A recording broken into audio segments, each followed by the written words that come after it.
ইউটিউবে বড় ভিডিও করা তো ছেড়েই দিয়েছি, এখন ফেসবুকে শর্ট ভিডিও দেওয়ার জন্য মিনি ব্লগ ধরেছিলাম। তবে এখন দেখছি সেটাও হয়তো দেওয়া বন্ধ হয়ে যাবে, কারণ ভয়েস ওভার করে ভিডিও দিতে গেলে প্রচুর চাপের হয়ে যাচ্ছে। এই তো কিছুদিন আগে সায়না অসুস্থ হয়ে পড়েছিল, তোমরা সবাই অনেক আশীর্বাদ করেছো, তাই এখনও সুস্থ আছে।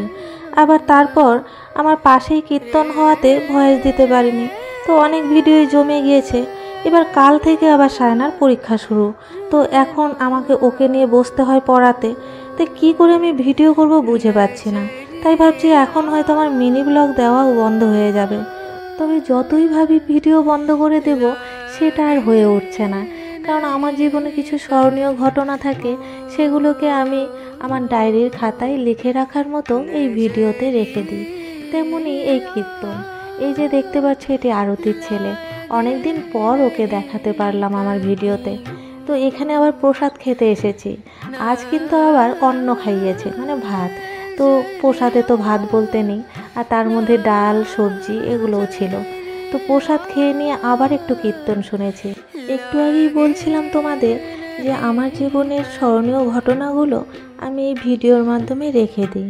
তো এখানে আমার স্মরণীয় ঘটনা বলতে এই কীর্তনটি কিন্তু আমার প্রথম এই পাড়াতে আসার পর। এছাড়াও এর আগে একটি ভিডিওতে তোমাদের বলেছিলাম যে আমার বাড়ির পাশে একটি কীর্তন হয়েছে। তো সেই কীর্তনটি আর এই কীর্তনটি আগে কিন্তু এক জায়গায় হতো, তো এবছরেই দুভাগে ভাগ হয়ে গিয়েছে। তো কীর্তনিয়াদের মধ্যেও ভাগ হয়েছে, আর সেই কীর্তনের জায়গাও ভাগ হয়েছে। তো তার জন্য আমি ভাবলাম যে দুটো কীর্তনেই আমি ভিডিও করব, তো দু জায়গার মানুষই দেখতে পারবে।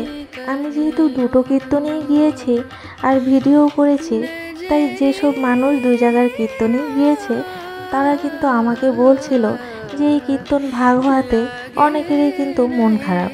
তো এই যে কীর্তন ভাগ হয়েছে তার সঙ্গে যে আনন্দও ভাগ হয়ে গিয়েছে, সেটা অনেকেই বুঝতে পারছে না। তো যাই হোক, আমি চাইবো ভগবানের কাছে যে এই জিনিসটা যেন আবার ঠিক হয়ে যায়, আবারও যেন এই দুটো কীর্তন এক হয়ে যায়, তাহলে আনন্দটাও অনেক গুণ বেড়ে যাবে। প্রতি প্রহরে প্রহরে পুজো হয়, তবে এখন রাত কটা বাজে ঠিক বলতে পারছি না। তবে নাম কীর্তনের দিন আমরা কিন্তু রাত 2টোর দিকে বাড়িতে এসেছি। বর্মশাই এতক্ষণ ছিল, ওদিকে খাওয়া দাওয়া দিয়েছে, এই 5 মিনিট হলো বাড়িতে গিয়েছে।